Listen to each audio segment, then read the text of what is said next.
Hi, it's Amanda. Welcome back. I know I have missed the past 2 weekly oracle card readings and I have skipped some painting video days. I apologize, but I want to try to get back on track as soon as I can.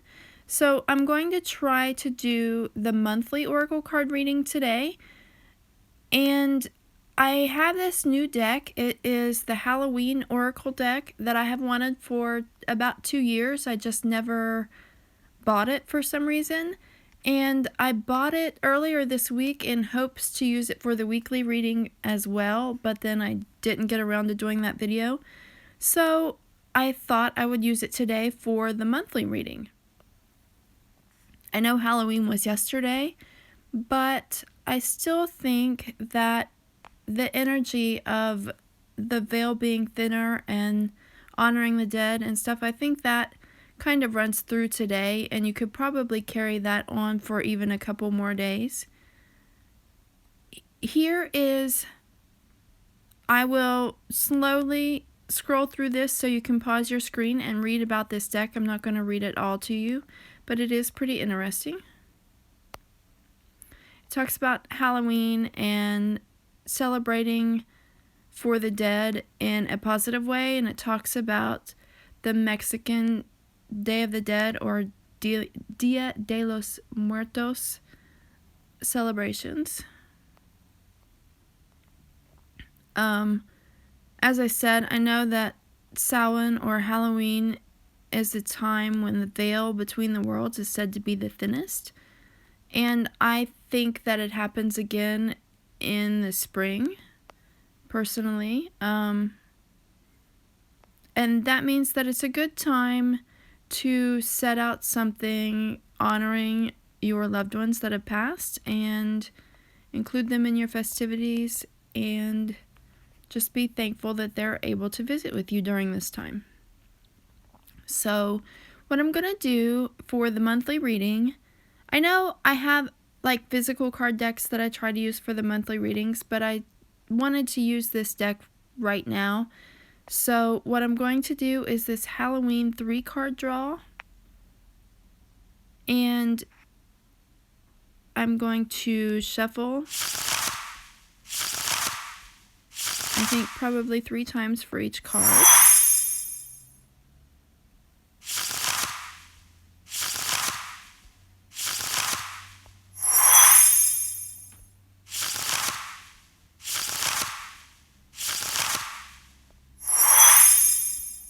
Okay, and if you've noticed, it says that our 3 cards stand for the heart of the issue or question, the challenge, and the solution.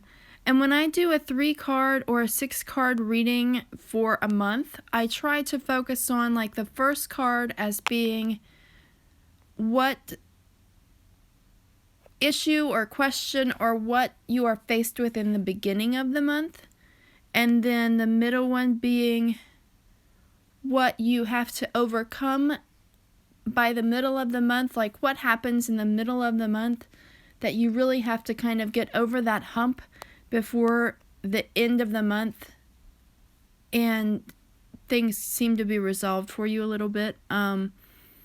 Or if you don't want to think of, sometimes I don't think of it as question, problem, and anything. I just think of the issues or the things that may be key or that you may be noticing in the beginning of the month, things that you may notice in the middle of the month, and things that you may notice in the end of the month. So let's flip over this first card, and this will be what you are faced with at the beginning of the month. It could relate to an issue or a question, or it could just be things that you start noticing around you. Vampire, emotional intelligence. And we'll flip it over. The deepest, the coldest, the craving of the blood, the hole never filled, the longing like a flood. Whilst there are almost uncountable examples of vampires in literature, movies, and games, somehow the archetype of the blood-hunting, night-stalking, and somewhat elegant creature keeps being reinvented to seduce yet another generation. Although the beautiful and somewhat desirable vampire form doesn't really begin to enter the public consciousness until the mid-1800s, the idea of a human feeding upon the very stuff of life is very much older. The Egyptians, Sumerians, Indians, and the Balkan people all have mythos containing vampire-like creatures. The vampire is an interesting figure because it is both horrifying and desirable. Having someone want us so much that they desire to be that closely linked with us does feel good, until we realize there is nothing much left of us to give. Most of us have heard the concept of emotional vampirism, and the idea that people feed off our energy and our goodwill and take advantage of us through manipulation and their incessant neediness. Should the vampire card appear in your reading, it may indicate that you are being drained in this way and that time has come for stronger boundaries. We need to be very aware of what gives us energy in our lives and what takes it away. We should be aware of needing people to need us and why we invite people like this into our homes, workplaces, and lives, if indeed we have them around us. Developing the emotional intelligence within ourselves helps us defend against this kind of emotional and psychic attack and enables us to foster healthy, equal relationships of all kinds. Okay, so as I was reading this and as I saw the vampire card, I was thinking of psychic vampires, people that, like it says, just take and take and take and take your energy without giving any energy back to you. Someone, like in the beginning of the month, or this may be an issue that you have been noticing, that you have someone around you that just keeps needing and needing and needing and sucking all of your time, which sucks all of your energy, and you feel like you can't get any peace or any rest because there's always this person or these people there sucking the life from you. So that may be something that you notice in the beginning of the month. And I'll come back to that at the end whenever I'll come back to that at the end. Okay, so for card number 2, this may be something that you notice around the middle of the month. This layout calls it the challenge card. I think that, to me, I think this card may give us some kind of either more information about the vampire or something that we can do to try to protect ourselves against the psychic vampires. Skull of Darkness, blind spots.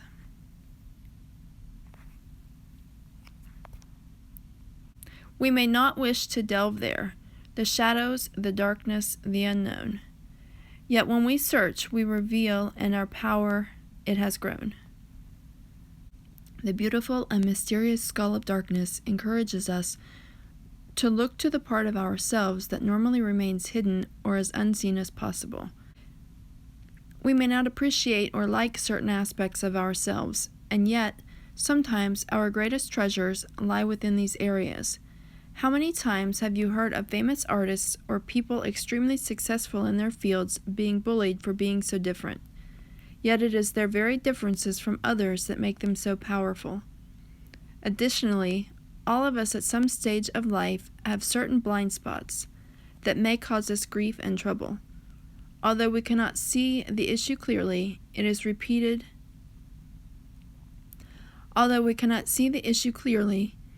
the repeated patterns of pain that may alert us to them. Symptoms, if you will. For example, the same things keep happening over and over again.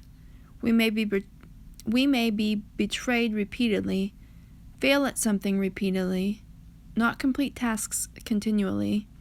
Peace and pattern breaking can be achieved by doing the work in uncovering our blind spots or even consulting trusted close friends or professionals to assist us to see what we cannot. And I think that this is telling us that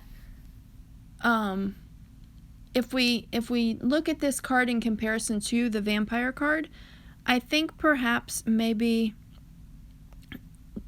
we have a psychic vampire in our lives and we can't see see it because it's someone, maybe we can't see it because it's someone that's close to us, or we feel like there's no way to avoid dealing with this. We don't know how. We feel like we're put on the spot, and that if we don't help this person that's constantly sucking the energy from us and sucking our time, we feel like there's no one else that can. So I think that our blind spot is to the fact that we don't realize that this person is sucking the energy from us, I think. I don't know if that makes sense. Or I that's just really what makes sense to me. The blind spot is that we notice that we are drained, we notice that we are sick, we notice that we don't have energy for anything else. We may notice, like the little signs, like it says, we notice that we can't quite finish what we're working on. We notice that we don't have energy to do the things that we want to do, and maybe we're not quite sure why. I think that this reading, the vampire card, is telling us that we have a psychic vampire that's sucking that energy out of us, and once we're finished with that person, we have nothing left to do the things that we want to do, I think is what these cards together are trying to say. So now let's look at the third card, which is the solution, and see if that gives us anything that we can try to work on to help put up a few boundaries so that we can still feel like we have control over our lives. I don't know, that's the only way I can think to say that. I'll try to describe it better in a minute. Okay, trick or treat, mischief and play. Okay, so that sounds like the thing that's going to help us get our energy back is to find something that doesn't take a lot of energy, but something that we can do in a playful manner so that it can make us happy again, or make, like, whenever you do something you really enjoy, a lot of times it gives you energy back. So let's see what the card says. Stalking and stomping, eyes shining and begging baskets, faces and bodies that are no longer ours, laughing, skeletons and candy caskets. Sorry, I didn't read that very well. Trick or treating is such a fun thing to do, is it not? Yet why do we trick or treat? Ancient peoples understood that there were both mischievous and perhaps nasty spirits wandering around at nightfall at Halloween, as well as happier, more benevolent spirits. They thought that if they dressed as spirits themselves, or other frightening creatures, then they would not be recognized as human and attacked. The idea of causing a little chaos as one of these spirits was part of the imitation and the enjoyment of the night. The practice in medieval Britain was aptly called souling. Today, trick-or-treating is a huge event. We spend time, money, and effort dressing up as our scariest creatures, and this has even extended to dressing up as our favorite celebrities and other pop culture idols. Instead of traditional candy apples and barmbrack, we give out a mind-boggling variety of candy. It matters not. The idea of frightening away death and darkness still stands. I believe that the modern trick-or-treating also unites communities by introducing our families and friends to those around us in a non-threatening and joyful way. Many of us do not know our neighbors, even those who live next door, and Halloween gives us an excuse not to be so reserved and extend our boundaries. Should you receive the trick-or-treat card in your divination, it may well be time to examine the role of play and mischief in your life. You don't have to be a child to let go and have some playtime, and you can extend the fun to others. Sometimes we are afraid to make mistakes, and play is one way to alleviate the pressure that we sometimes place on ourselves to get everything perfect every time. Alternatively, it is worth knowing that there is a balance between... Sorry, my dog's barking again. Alternatively, it is worth knowing that there is a balance between manipulation and mischief. The former is not pleasant, and the other has at its core a sense of irreverent fun. That's really cool. Alternatively, it is worth knowing that there is a balance between manipulation and mischief. The former is not pleasant, and the other has at its core a sense of irreverent fun. Okay, so I think that, like I said, when I first saw this card, I read the mischief and play, and we've been talking about there is a psychic vampire in your life right now, sucking all of your time and your energy, and you may not notice that, because it may be someone that's so close to you that you feel an obligation to, that you feel like if you didn't help this person, you don't feel like anyone else is there that could or would. So that maybe make it kind of a blind spot for you. You're not sure why you're tired. You're not sure why you're always run down and worn out. And maybe you have no other way. Maybe you feel like you have no way to set up boundaries between you and this person. So you feel kind of stuck in this pattern. But like the vampire card said, you have to set up some kind of boundaries and try to stick to them. If you can't, you still have to make time for play. As long as you make... I'm going to show you all the cards while I talk. As long as you make time for play or something fun for you once in a while to rejuvenate your spirit and get your energy back, then hopefully you can go on. Hopefully that gives you your energy back to continue doing what you're doing.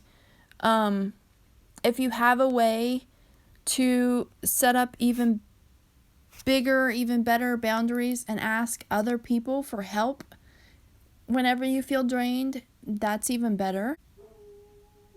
I'm sorry, I'm going to have to go let my dog in.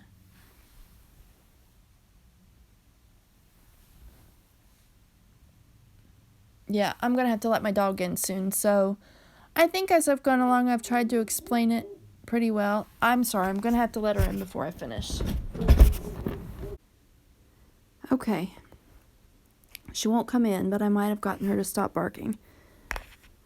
But it seems like I don't really know how else to describe it. I tried to elaborate, but I have trouble doing that.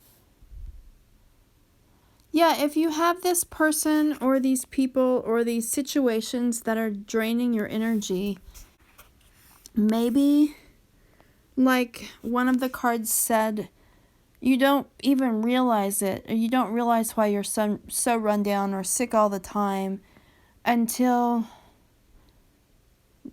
something comes up. Maybe you didn't realize that there was a psychic vampire like sucking your energy and keeping you from being able to finish all of your tasks that you're trying to do until you saw this reading. I don't know. I think the key to this reading is that you may feel kind of stuck, that you don't have any way to get out of dealing with this person that is constantly sucking your energy. But the cards want to remind you that if you are kind of stuck in that place, the cards want to remind you that if you're stuck in that place, that you still have to make time to do something for you that is fun, even if it means when you're so tired that you feel like you can't function anymore, you still have to do something that you enjoy so that you can regain some of your energy through that. It could be something as simple as sleeping. I know it talks about mischief and play or something that's fun, but it could just be making sure to get an extra hour of sleep once in a while. Maybe it means finding a hobby that you enjoy that doesn't take much time or effort or energy, but it makes you feel good. It makes you feel like you're playing. For me, I think that's been the painting that I've started doing, even though I haven't been taking time to do that lately. I think something just really simple and quick that you like to do that feels like a you-only playtime. I think that might give you some extra energy so that you will feel a little bit refreshed before you have to deal with this psychic vampire over and over and over again. And I don't really know how else to describe any of this, so I'm going to leave it there. I've had a really hard time recording this today. I've had a really hard time every time I've tried to record my oracle card videos the past couple of weeks. I'm not quite sure why. I don't know. But I will try to leave it here, and I thank you as always for watching. Please like, subscribe, and share my videos with anyone who you think may be interested. And hopefully I'll be back on track next week with painting and oracle card videos. We shall see. Have a blessed day. Bye.